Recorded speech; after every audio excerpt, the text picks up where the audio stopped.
hablar sobre un tema, digamos, importante como es la prohibición del rechazo liminar de la demanda, que ha sido tal vez uno de los temas que más revuelo ha causado en este nuevo Código Procesal Constitucional en la comunidad jurídica, ¿no? De igual manera, el tema de las nuevas tecnologías y su implementación o no es un asunto que se viene hablando y discutiendo aproximadamente o con más fuerza, de todas maneras, desde marzo de 2020, con el inicio de la pandemia.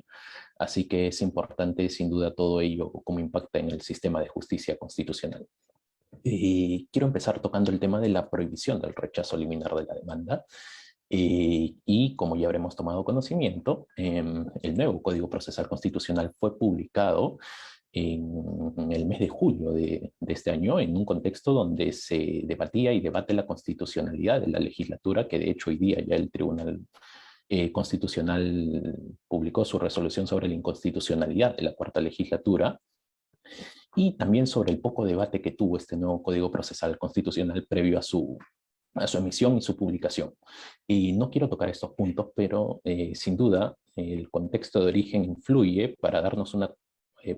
cuenta si hubo o no un debate, y si en caso se considera que hubo o no, si el mismo fue como debía ser o si por el contrario fue algo escueto o algo express. Sin embargo, dado que ya tenemos este nuevo código, al menos hasta el momento,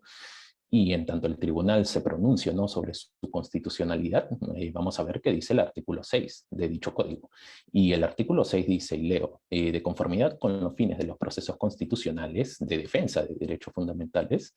en los procesos de habeas corpus, amparo, habeas data y de cumplimiento, no procede el rechazo liminar de la demanda. Entonces, si vemos la norma que fundamenta el rechazo liminar de la demanda, pareciera ser que para el legislador el sustento de prohibir estas improcedencias liminares encuentra su fundamento en los fines de los procesos constitucionales. Sin el ánimo de realizar un análisis puramente exegético, dentro de los fines de los procesos constitucionales podemos ubicar lógicamente la protección y vigencia de derechos constitucionales de la Constitución propiamente dicha, y los principios que lo fundamentan. Y por aquí, digamos, al menos no se entendería el nexo lógico entre los fines de los procesos constitucionales y la prohibición del rechazo liminar de la demanda. Digamos, a ver, es cierto que dentro de toda constitución en un Estado democrático se encuentra el derecho de acceso a la justicia. Ello lo ha dicho y reseñado muy bien, por ejemplo, Mauro Capelletti y Brian Card en el libro que tiene justamente tal nombre. Pero en realidad, en cuanto a prohibir un rechazo liminar de la demanda, no creo que exista justificación alguna, sobre todo si en procesos de otro tipo, tales como civiles o laborales, sí existe tal posibilidad, siendo que por más que sean procesos, llámese ordinarios, en muchos de ellos se puede discutir un contenido constitucional de un derecho, en tanto que la vía, llámese del proceso civil, constituye una idónea para satisfacer la afectación de un determinado bien jurídico. De hecho, el diseño normativo del rechazo liminar de la demanda tiene contradicciones que se encuentran en este mismo nuevo Código Procesal Constitucional. Uno podría decir que esta prohibición es no solo para garantizar el acceso a la justicia, sino el derecho a ser oído en una audiencia, pero esto tampoco sería así, pues el párrafo final del artículo 12 nos indica. El párrafo final del artículo 12 nos indica que si luego de contestada una demanda el juez considera que aquella es manifiestamente improcedente, la declarará así mediante una sentencia dictada antes de la audiencia única, concluyendo la instancia y eventualmente el proceso. Ahora, si la demanda es manifiestamente improcedente, ¿por qué esperar a que se conteste la demanda para recién declararlo como tal? Como yo lo veo, esto no es sino un gasto innecesario de recursos estatales y humanos innecesarios que elevan los costos de un proceso constitucional, no solo para el sistema de justicia, sino también, digamos, para las partes procesales. El problema se encuentra en que cuando se declara manifiestamente una demanda, no se necesita contar con la contestación de la demanda, dado que las causales de improcedencia previstas en la ley y los desarrollados anteriormente por el Tribunal Constitucional y no requerían con la necesidad de contestar una demanda para saber si aquella tiene un vicio de improcedencia manifiesta. Es innecesario. Pero, digamos, esto que puede sonar un gasto innecesario de recursos puede generar un problema mayor y que justamente fue reconocido por Omar Suárez. Miren, si por mandato legal toda demanda de amparo o habeas corpus, cuando menos, debe ser puesta en conocimiento a la parte demandada, entonces, estando en Perú, se pueden generar, digamos, situaciones inverosímiles. Y hemos tenido casos curiosos que expuso el referido profesor Omar Suárez, Omar Sar Suárez, con resoluciones del Tribunal Constitucional que seguramente algunos le habrán leído. Una de ellas fue una donde se demandaba a la Embajada de Estados Unidos, al embajador de Estados Unidos, por un supuesto uso de armas satelitales electromagnéticas utilizadas en su contra por la CIA. Si bien en dicho caso la demanda lógicamente fue declarada improcedente de manera liminar, con esta nueva regulación se tendría que correr traslado a un embajador, ¿no? ¿Se imaginan correr traslado a un embajador de otro país con demandas como esta solo porque el juez no puede rechazar liminarmente este tipo de pretensiones? Bueno, esto indudablemente nos deja mal como sistema de justicia constitucional y también como país frente a demandas de este tipo que francamente espero no hayan sido suscritas por un abogado en todo caso. Igual hay ejemplos similares e inverosímiles que han ocurrido en el Perú, que claramente por este solo motivo nos harían volver a pensar en esta prohibición del rechazo liminar de una demanda. Ahora, volviendo al diseño normativo, si vemos las causales de improcedencia de la demanda, aunque ahora se debe entender en todo caso de la pretensión, y muchas de ellas son similares a las del anterior código, y también su estructura normativa, como el desarrollo jurisprudencial que hizo el TC, nos permiten ver que en realidad no se necesita ni siquiera contar con la contestación de la demanda para declarar improcedente la pretensión cuando aquella es manifiesta, ¿no? Por ejemplo, causales tales como los hechos y el petitorio de la demanda que no están referidos en forma directa al contenido constitucionalmente protegido. ¿Se debe contar con la contestación de la demanda? No. ¿Con qué se debe contar? Lógicamente, con la demanda. Como verán, desde mi punto de vista no estoy del todo de acuerdo con esta norma que regula la prohibición del rechazo liminar de la demanda, no solo porque desde la perspectiva de un proceso constitucional particular se pueda generar gastos innecesarios, sino también porque si tomamos como referencia las demandas con pretensiones manifiestamente improcedentes que recaen en un juzgado constitucional, esto no hará sino retrasar los procesos que sí requieren tutela urgente y por el cual muchas veces la justicia constitucional no puede cumplir en los hechos su fin principal. Ahora bien, si se trata de entender al legislador de qué llevó a introducir una norma como esta, es tal vez cómo jurisprudencialmente el tribunal fue desarrollando, digamos, diversos requisitos y criterios para un acto tan simple como la admisión a trámite de una demanda y que en los hechos y con el tiempo esta se hizo particularmente una labor complicada. Solo por poner un ejemplo, tenemos el precedente del Gorríos del Tribunal Constitucional. Dentro de todas las causales de improcedencia de una demanda está el normado por la vía igualmente satisfactoria, que no exista una vía igualmente satisfactoria. Y esto que era un numeral o un inciso del contenido en una de las causales de improcedencia se volvió en una suerte de 1, 2, 3, 5 presupuestos que debía determinar el juez constitucional al momento de analizar si existía o no una vía igualmente satisfactoria o no para la tutela del derecho a fin de decidir si admitía o no a trámite de la demanda. El juez debía, por ejemplo, ver si la estructura del proceso era idónea para la tutela del derecho, si la resolución judicial que se emitía en aquel otro proceso podía brindar tutela adecuada, si no existía un riesgo de que se produzca la irreparabilidad del derecho, y si no existía una necesidad derivada del bien constitucional en juego o una necesidad de tutela urgente, atendiéndole la gravedad de las consecuencias. Si uno mira esto, podrá ver que, bueno, lo que hoy tenemos es una prohibición absoluta de rechazo liminar, pero lo que antes teníamos, digamos, era tal vez una suerte de demasiadas barreras para un acto tan inicial del proceso, no quisiera decir simple porque no lo es, como lo sería el calificar y admitir a trámite una demanda, ¿no? Y sobre todo de un proceso donde se discute de derechos fundamentales. Tal vez esto fue, digamos, se tomó una solución contraria, se quiso tomar el toro por las astas y se terminó creando una situación totalmente, digamos, desproporcionada y que puede afectar, digamos, la tutela efectiva de todos los justiciables. ¿Por qué?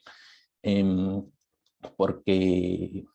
al prohibir liminarmente el rechazo de una demanda, se van a tener que hacer más actos procesales en demandas que claramente tienen pretensiones manifiestamente improcedentes, y ello va a hacer que los casos que requieran tutela constitucional, los casos que requieran tutela urgente, van a tener que demorar más. Y esto, digamos, es una vía que, digamos, claramente no es idónea para los justiciables. Y también, bueno, va a generar un mayor costo de recursos, no solo para el sistema de justicia, para el Poder Judicial y el Tribunal Constitucional, sino también para las partes, para el demandado en un proceso de amparo, por ejemplo, que va a tener sin duda que contestar una demanda, y piénsese cuando que ella es una persona particular que va a tener que contratar a un abogado para que conteste una demanda que sin necesidad de audiencia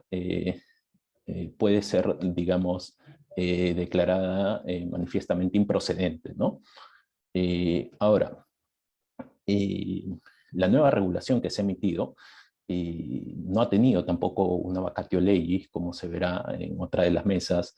y lo que es también un poco preocupante es que no ha venido precedida de una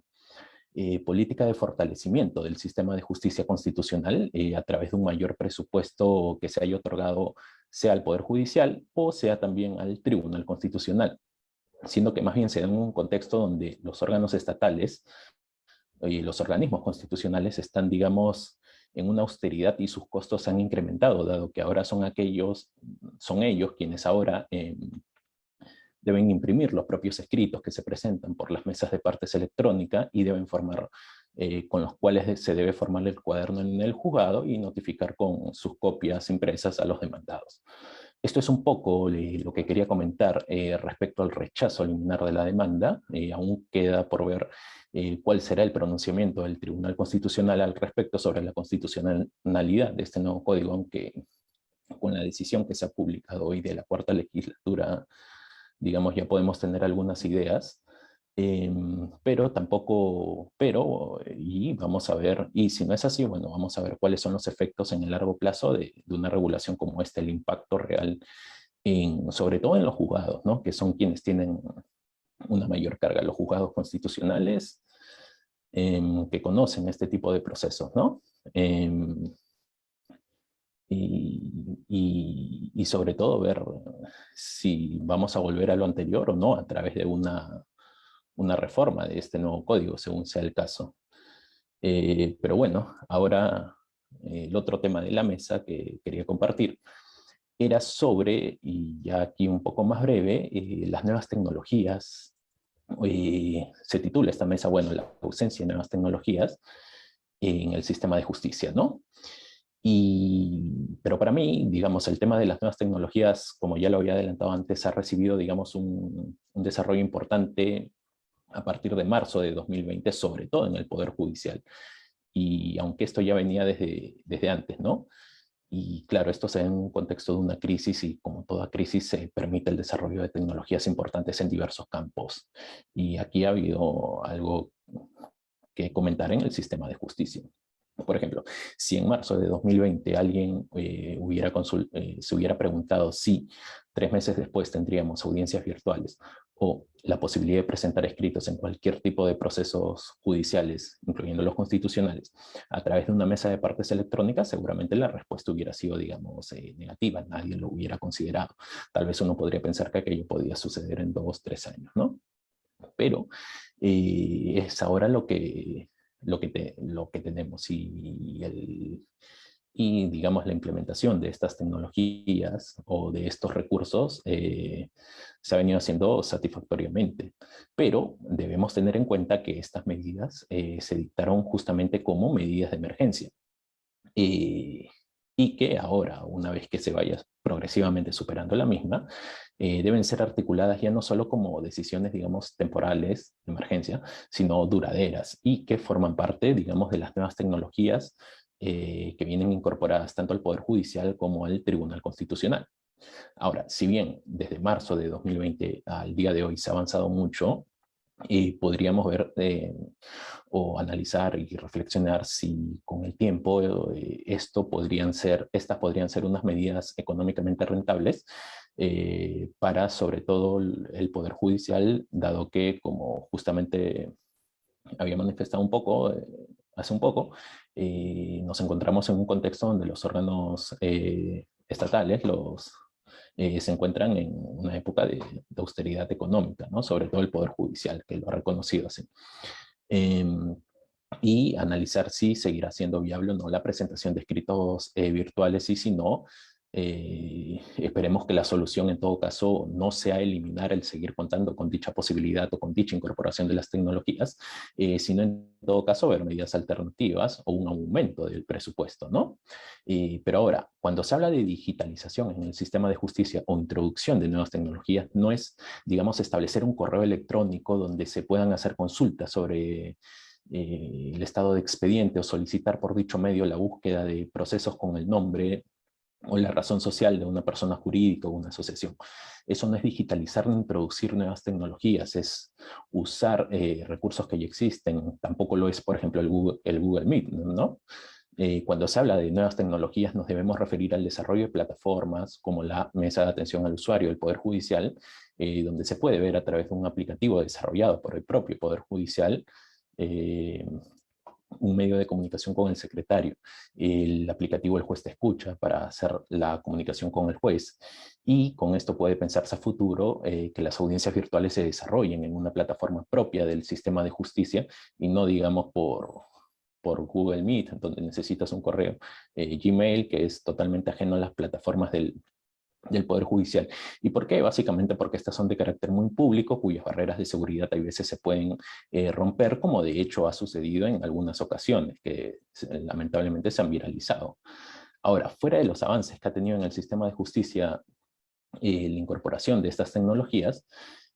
considero importante que dentro de los objetivos de dotar de una mayor eficiencia al proceso, se encuentra el desarrollo de plataformas tecnológicas propias de estos organismos, ¿no? De estos organismos constitucionales. Y esto es algo que puede hacerse pronto con las audiencias virtuales y también con la posibilidad de certificar o legalizar las firmas de manera remota, lo cual facilitaría, por ejemplo, mucho para la interposición y concesión de medidas cautelares o para el desistimiento de diversos actos procesales. Si bien nuestro país tiene una brecha digital importante, seguramente una de las más altas de la región, el desarrollo de plataformas tecnológicas con un enfoque inclusivo puede facilitar mucho el desarrollo del proceso y no perjudicar a cualquiera de las partes que no tienen acceso a estos medios, ¿no? Esas es un poco las ideas que he querido compartir el día de hoy, tanto sobre la prohibición del rechazo liminar de la demanda y la incorporación de nuevas tecnologías, lo cual se hace obviamente con un análisis previo de en qué nos falta, ¿no? Cuál es la ausencia de estos medios.